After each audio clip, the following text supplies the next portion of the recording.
度100，正上升率，收轮。加上在空军的时候。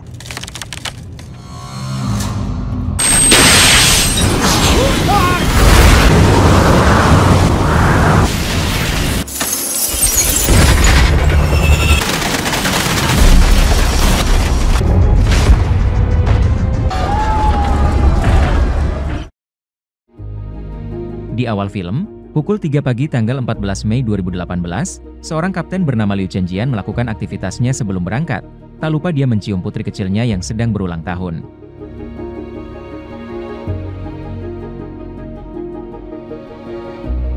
Pusat Meteorologi Penerbangan menganalisis sebuah pergerakan awan yang kuat, datang dari Tibet Tenggara dan terus meningkat volumenya. Awan-awan ini akan berpengaruh sekali pada area lintasan pesawat. Biro penerbangan pun langsung lebih memperhatikan penerbangan menuju maupun dari arah Tibet.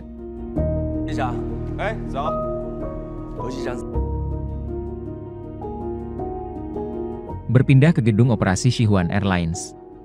Di dalam ruangan kru kabin, kita diperlihatkan banyak sekali prosedur yang mereka lakukan sebelum keberangkatan, mulai dari kuku pramugari hingga persamaan waktu jam tangan mereka.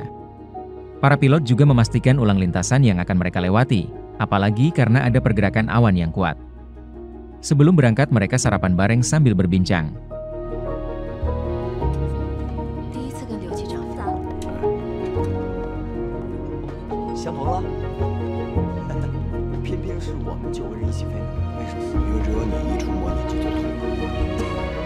Keadaan dalam Bandara Internasional Qinjiang Utara sudah sangat ramai. Diperlihatkan kembali suasana sebelum keberangkatan para penumpang ini, mulai dari security check, check-in di loket, pemindahan koper, cetak boarding pass, sampai keadaan dalam ruang tunggu di gate keberangkatan.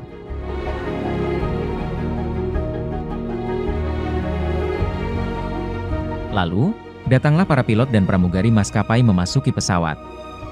Di dalam para kru pesawat langsung melakukan pekerjaannya. Para pramugari bergegas memeriksa, mulai dari peralatan darurat, bagasi, kolong bangku, lampu darurat, hingga makanan untuk penumpang. Dan para pilot mengecek kembali semua komponen pesawat, mulai dari radar cuaca, daya baterai otomatis, hingga semua tombol. Semuanya aman dan pengecekan pun lancar. Tak lupa juga kopilot bernama Huixian mengecek keadaan eksternal pesawat.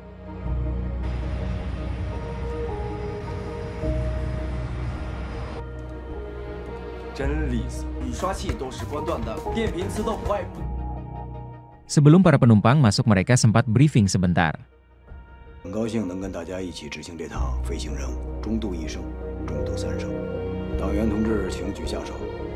Kemudian para penumpang mulai memasuki pesawat.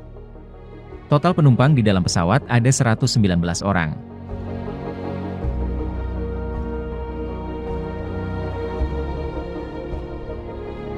Pintu pun ditutup. Pesawat yang akan segera berangkat terus berkomunikasi dengan menara kendali. Setelah semua prosedur dijalankan, pesawat mereka pun bersiap lepas landas. Sesudahnya di landasan pacu, pilot langsung menjalankan pesawat dan menerbangkannya.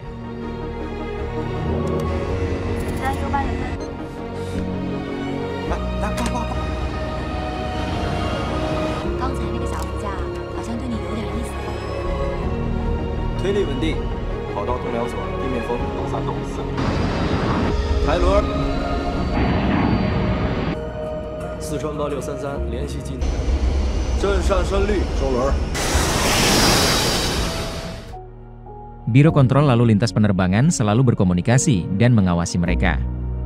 Selain itu, Menara Penerbangan Qinjiang memutuskan siaran komunikasi dan mengalihkan ke Bandara Chengdu. Para pilot pun langsung berpindah siaran komunikasi. Sekarang Chengdu Area Control Center yang akan melaporkan informasi kepada pesawat. Di atas awan semua berjalan lancar. Namun pada ketinggian 9.800 meter dengan kecepatan pesawat 748 km per jam, terjadi turbulensi cukup kuat. Penumpang mulai cemas. Sang pilot mematikan autopilot dan melapor ke Chengdu. Mereka pun mendapat izin untuk naik ketinggian.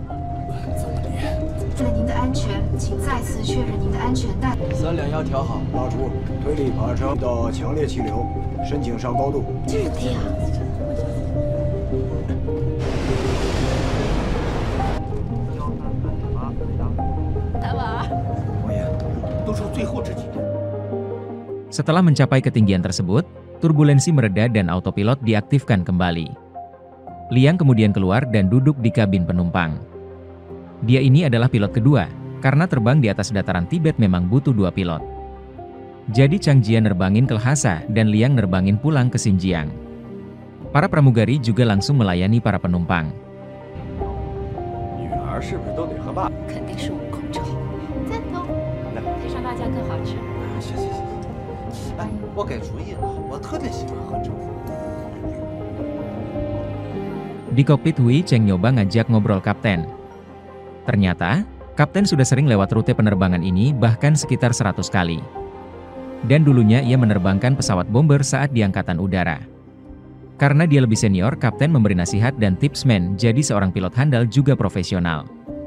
Mereka sekarang berada di dataran tinggi Tibet.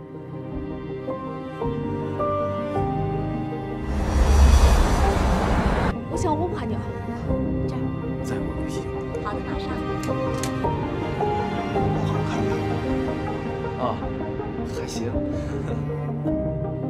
Kemudian kaca depan pesawat retak padahal tidak ada benturan. Kapten melapor ke Chengdu kalau kaca depan mereka retak, dan memutuskan untuk mendarat darurat ke Bandar Chengdu. Namun kaca yang pecah menyebabkan kopilot tersedot keluar karena perbedaan tekanan udara. 乌鸟。正式报告重庆省。 633。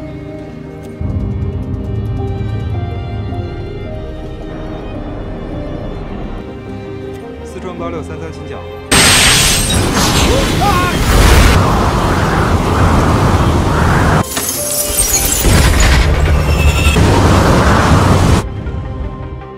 Kapten pun berusaha menahan. Tapi karena tidak bisa untuk menarik masuk, kapten bermanuver untuk menyemakan tekanan udara pada pesawat agar kopilot tidak tersedot keluar.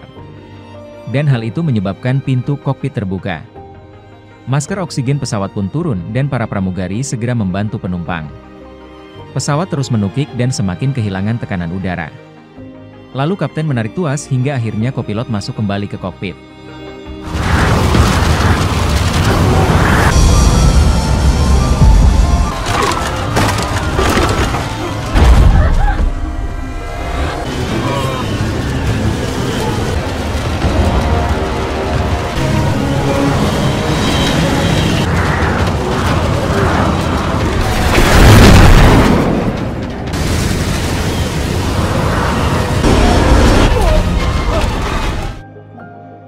Liang berusaha untuk masuk ke kokpit juga sampai akhirnya ia berhasil dan menutup pintunya.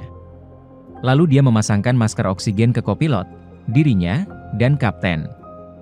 Pusat kontrol Chengdu melapor ke divisi lain bahwa akan ada yang mendarat darurat di landasan mereka. Prosedur tanggap darurat pun diberlakukan, menunda pesawat yang akan terbang dan mengalihkan jalur pesawat yang akan landas.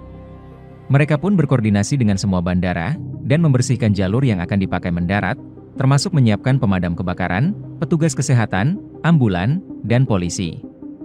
Departemen Kontrol Angkatan Udara juga turut membersihkan jalur penerbangan mereka, dan menyuruh para pesawat yang sedang latihan untuk kembali ke pangkalan. Karena pesawat Sukhoi 8633 gak bisa dihubungi pusat, para pilot dari pesawat lain pun membantu menghubungi, namun hasilnya nihil. Kabar tentang kecelakaan pesawat 8633 telah menyebar di kalangan penggemar penerbangan, bahkan hingga menjadi topik utama di media sosial, dan membuat panik para kerabat yang saudaranya menaiki pesawat tersebut.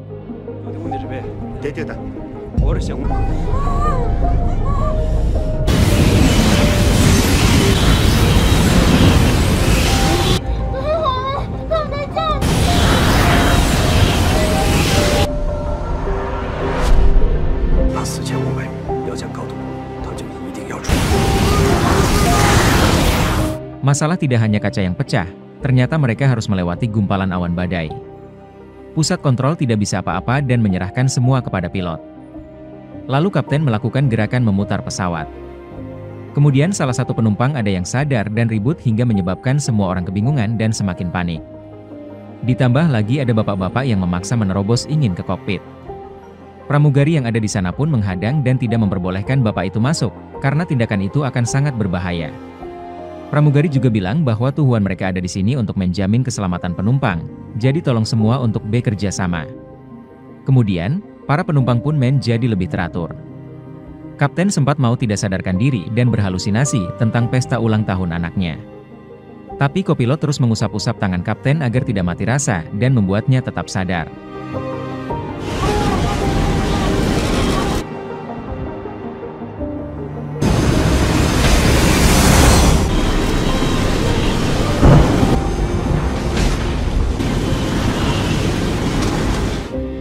Lalu kapten memutuskan untuk menerjang badai karena awannya memiliki celah. Di dalam badai terjadi turbulensi yang sangat amat parah. Bahkan sampai bikin koper-koper terjatuh dari bagasi kabin. Karena badai yang benar-benar tebal bikin sinyal komunikasi terputus dan kehilangan jejak. Harapan dan nyawa mereka sekarang hanya berada di tangan kapten dan Tuhan.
Namun akhirnya pesawat keluar dari badai dan keluar dari pegunungan Tibet.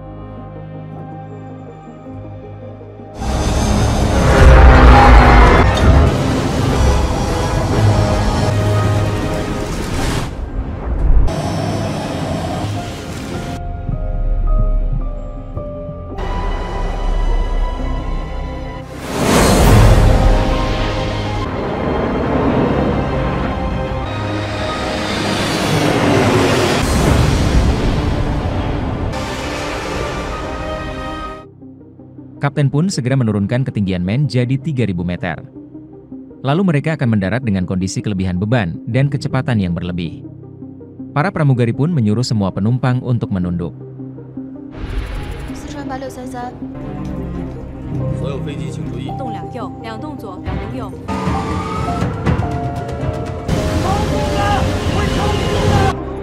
听到8633。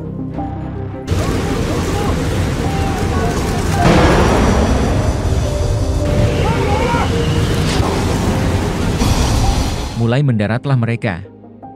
Tapi mesin pendorong mundur tak berfungsi, dan para pilot hanya mengandalkan rem sebagai alat penghenti pesawat. Bahkan hingga ban belakang pecah. Untungnya mesin pendorong kembali hidup, dan mereka berhasil menghentikan pesawat sebelum kehabisan jalur.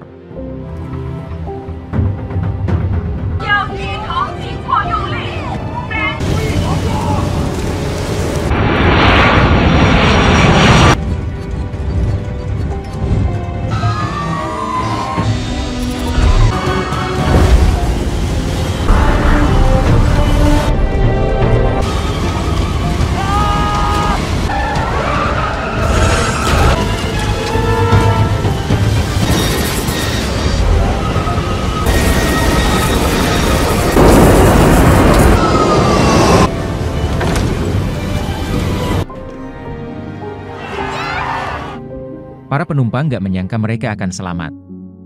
Pusat kontrol pun bergembira atas keberhasilan pendaratan 8.633. Kemudian kapten mewakilkan para kru meminta maaf ke penumpang, karena tidak berhasil mengantarkan mereka ke Lhasa, dan berterima kasih telah terbang bersamanya. Para penumpang pun mengapresiasi mereka. Semua penumpang segera turun dan tak lupa berterima kasih ke pramugari. Di kokpit kapten juga berterima kasih kepada rekannya. Pramugari yang terluka langsung dilarikan ke ambulan, dan sang kapten sangat ditunggu oleh para penumpang yang ingin mengucapkan terima kasih.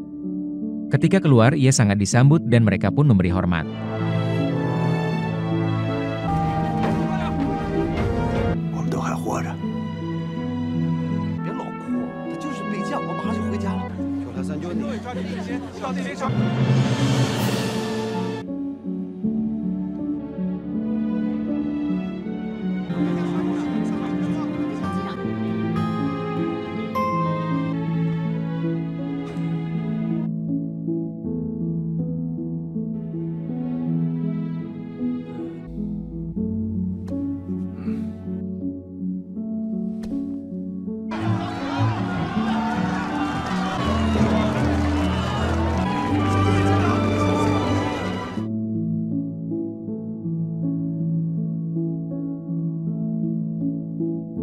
Setahun kemudian para pilot dan pramugari berkumpul kembali untuk merayakan ulang tahun pertama kesempatan hidup mereka yang kedua. Kemudian film pun berakhir.